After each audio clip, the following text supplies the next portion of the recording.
and he tugged the chain off her ankles. He hissed when he saw the torn, infected skin underneath the cuffs. "Fuck. Can you stand up?" he asked. "I don't know." Death helped her to her feet, and she cried out, her cramped body protesting and sending sharp bolts of pain through her. She would have fallen again if he hadn't caught her.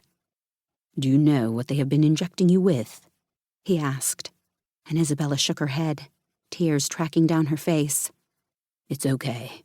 We'll figure it out when we get you out of here." "Why are you helping me?" she asked. "Because that's what we do. We kill assholes like Rosalind and save ladies in bad situations." Death took off his heavy coat and wrapped it around her. Enclosed in pine and eucalyptus-scented warmth, Izabella started crying even harder. She buried her face in the collar so he wouldn't see it. "All right, let's get you out of here. Apologies for the manhandling," he said, and lifted her up in his arms. "I'm Silas Edgeworth." Her face rested between his neck and shoulder. She never thought Death's arms would feel so safe. "Izabella Silversmith." "What an excellent name." Silas smiled at her, showing his dimples, and it was like she was seeing the sun for the first time in months. "It's nice to meet you, Izabella." 2. That had only been the beginning of Silas Edgeworth's kindness.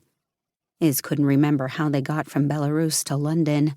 She had vague recollections of being very warm and delirious, clinging to Silas's shirt, convinced she would die if she let him go.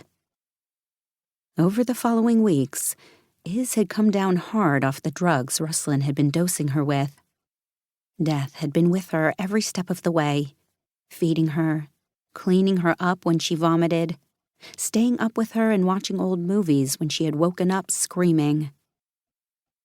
Silas Edgeworth had literally pulled her out of hell. He had looked after her until she had been able to function as a human again. He and Athena had bought her a laptop and got her working again when she felt like she was dying. They had organized her possessions to be brought from the tiny flat in Minsk where she had been living before Ruslan had gotten to her. Silas had seen her a starved, raving, drug-addled wreck of a human. He had taught her to fight, so she would never be vulnerable again, and Iz never forgot his generosity. She owed him more than she could ever repay. That was why, living under the same roof as him again, the first time since she had gotten clean enough to go home to Barcelona, was a curious and unexpected kind of nightmare. Sure, there had been visits to London, various short jobs in cities around the world where they had hung out, and she had tried to hide her awkward crush, but never cohabitation. There had never been the smell of eucalyptus and pine in the bathroom after he had a shower, or encountering him in the kitchen in the morning when he was shirtless and sleepy and utterly fuckable. Iz still had nightmares, especially when she was stressed, and living with Silas was stressful in the most painfully pleasant way. Like right now, when she should be asleep, she was staring at the ceiling of her bedroom, obsessively shuffling her deck of cards. It was meant to be one of her soothing techniques. It wasn't working. Every time she pulled a card, Death would be there, grinning at her. She tried going through the slight movement with her hands, reaching for the magic Kon had helped confirm that she really possessed. She had devised the training to help her create a small spark that would become a flame. It had worked once with Kon helping her, but she hadn't been able to do it again. He had been interested in seeing her family's book, crammed with curses and spells and recipes for food that had been passed down to her. Now that he was free of his revenge and wasn't on a murder spree, Iz had discovered that the Basti of Istanbul was a magic and history nerd.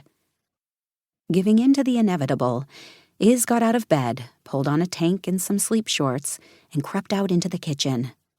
She put her cards on the counter and turned on the hot water kettle. She took a deep breath, lifted her arms above her head, and did some side stretches.